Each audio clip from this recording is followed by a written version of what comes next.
Assalamualaikum warahmatullahi wabarakatuh. Perkenalkan, nama saya Nur Arisda dengan NIM 230501501027 dari Program Studi Pendidikan Bahasa dan Sastra Indonesia, Universitas Negeri Makassar, tahun 2023. Baik, pada kesempatan kali ini saya akan membahas materi mengenai perubahan fonemis, asimilasi dan disimilasi fonemis, penambahan fonem, metatesis, monoftongisasi, dan diftongisasi. Langsung saja yang pertama yaitu perubahan fonemis. Perubahan fonem adalah berubahnya bunyi atau fonem pada sebuah kata agar kata menjadi terdengar dengan jelas atau untuk tujuan tertentu. Perubahan fonem dapat terjadi karena berbagai faktor, termasuk interaksi dengan fonem sekitarnya, pengaruh dialek, atau bahkan evolusi bahasa secara keseluruhan. Selanjutnya yaitu asimilasi. Asimilasi adalah perubahan bunyi dari dua bunyi yang tidak sama menjadi bunyi yang sama atau hampir sama. Hal ini disebabkan karena bunyi-bunyi bahasa itu diucapkan secara berurutan, sehingga berpotensi untuk saling memengaruhi dan dipengaruhi. Dan asimilasi juga merupakan peristiwa berubahnya sebuah bentuk menjadi bunyi yang lain akibat adanya pengaruh bunyi di lingkungannya, sehingga bunyi itu menjadi sama atau mempunyai ciri-ciri yang sama dengan bunyi yang mempengaruhinya. Dan asimilasi terbagi menjadi tiga. Yang pertama yaitu asimilasi progresif, yang merupakan perubahan bunyi yang dipengaruhi oleh bunyi sebelumnya. Contohnya pada kata stop, yang dipengaruhi adalah bunyi T, dipengaruhi oleh bunyi sebelumnya, yaitu bunyi S.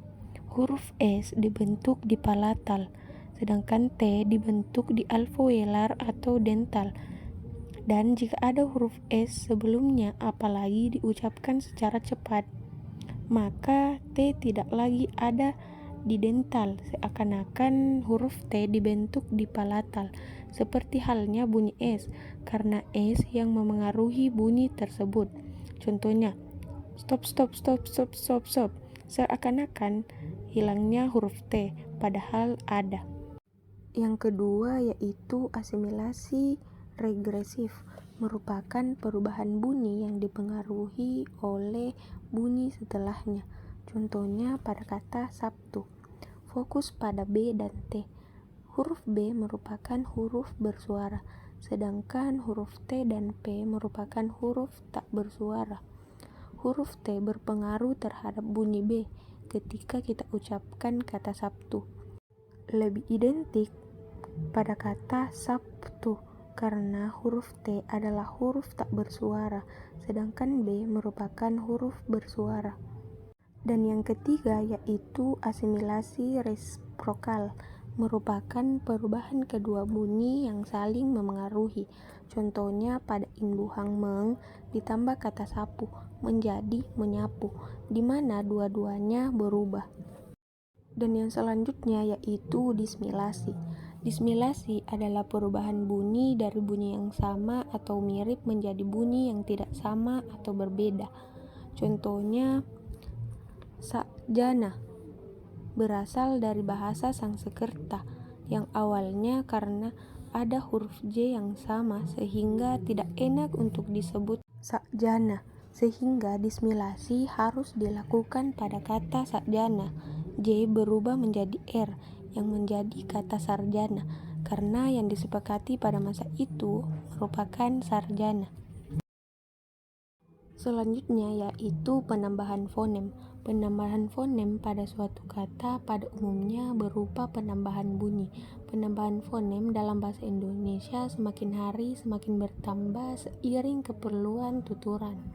Contohnya yang pertama, awalan atau prefiks me ditambah dengan kata masak menjadi memasak.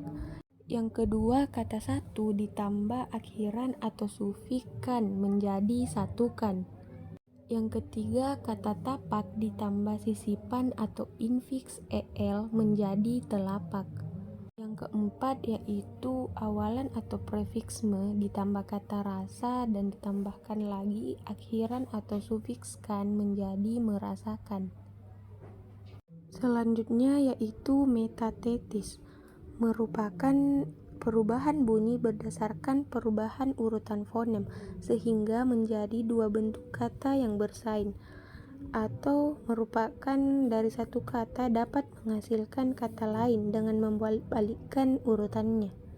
Contohnya pada kata jalur bisa juga menjadi lajur, dan juga pada kata apus bisa juga menjadi usap. Selanjutnya yaitu monoftongisasi. Monoftongisasi merupakan perubahan dua bunyi vokal atau diftong menjadi vokal tunggal atau monoftong. Contohnya pada kata ramai yang berubah menjadi kata rame, dan kata satai yang berubah menjadi kata sate.